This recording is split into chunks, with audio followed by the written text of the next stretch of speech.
You are listening to Awake in Relationship, a podcast about intimacy, community, and culture in a time of great change, with Silas Rose.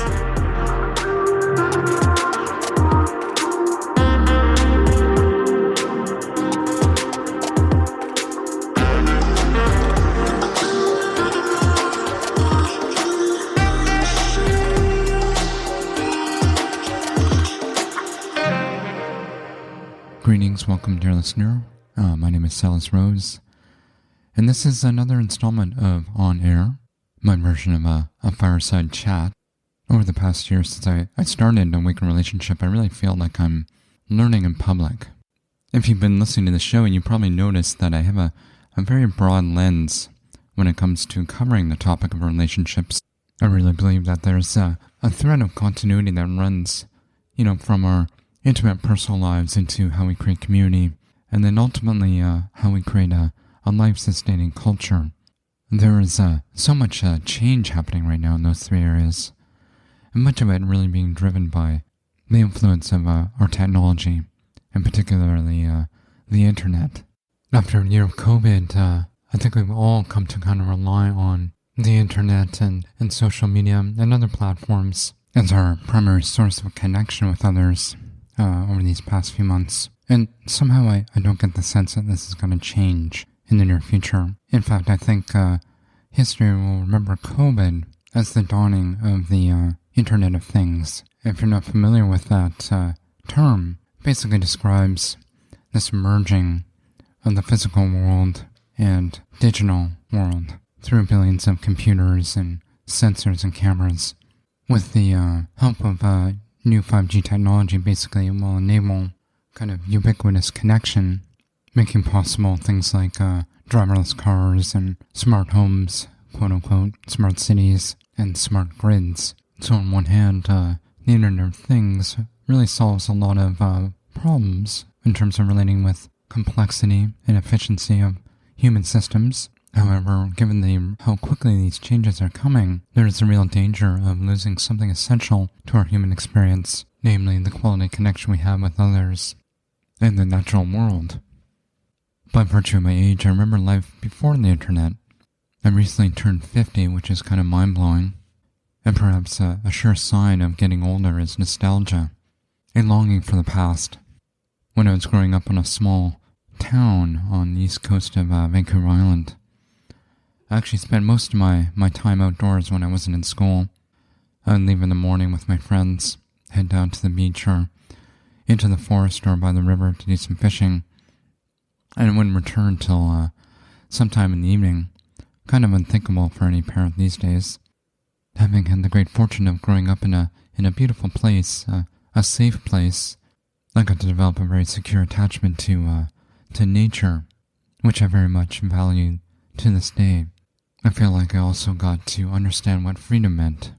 There was very little screen time in those days.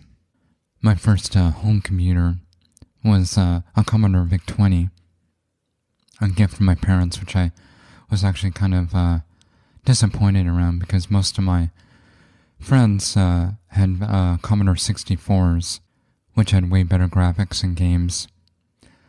So I was kind of stuck at home playing Pong on my little VIC-20 and a black and white television, which is actually kind of funny considering the recent news with Elon Musk's Neuralink monkey, where they've actually managed to connect a computer to a monkey's brain, and the monkey was able to play Pong using its mind. Call me old-fashioned, but it's these kind of experiments that keep me up at night, worrying about the future. That the Internet of Things doesn't just end with the merging of the physical world and the digital world, but it really is about merging the digital world and human biology. In some sense, this merging has already happened, though it's not a hardwiring, thanks in part to the massive amount of data that's been collected on us over the years by big tech companies and social media. Corporations are really able to tap into our deepest fears and wants and needs, and use that information to manipulate our behavior in subtle and not so subtle ways.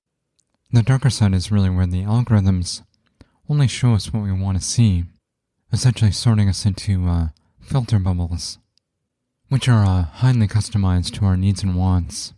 If you've been on YouTube, you've probably gone down the YouTube rabbit hole a few times, just following some of the recommended videos in the sidebar.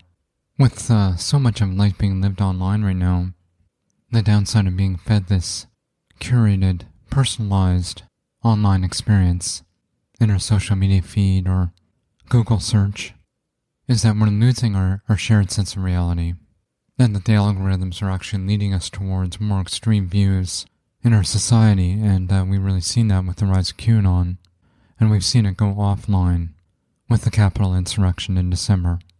So it's pretty clear to me at this point that the internet and associated technologies are not benign, and are in fact fundamentally altering our perception of the world and each other in not so beneficial ways.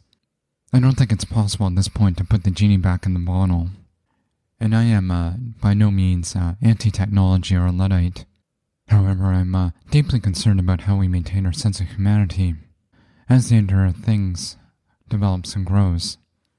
I believe this is sort of the razor's edge in terms of our spiritual practice or discipline, how we bring more mindfulness to how we relate to our technology, and ultimately how we prioritize the real-world relationships that matter most. I'm planning to explore this topic in greater depth through future episodes of Awaken Relationship, and also in a program I'm developing for the fall with some guests called Going Offline, where we will explore some of the mindfulness-based tools for reclaiming energy, time, and focus for real-world relationships.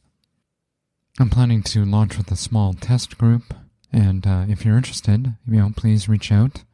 Send me a message at awakenrelationship.com.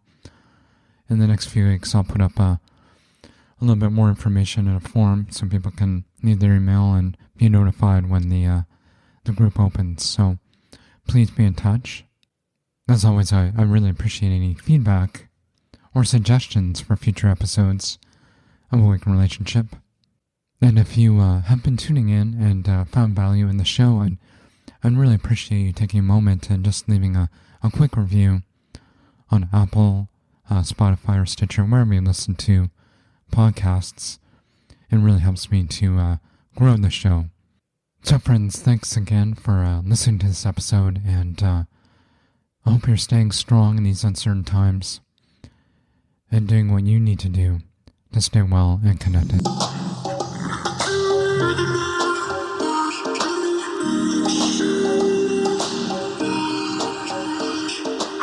Thanks for tuning in to this episode of Awake in Relationship. If you liked what you heard, please click subscribe to get the latest show delivered fresh to your device, or sign up for our newsletter at awakeinrelationship.com. Sharing is caring.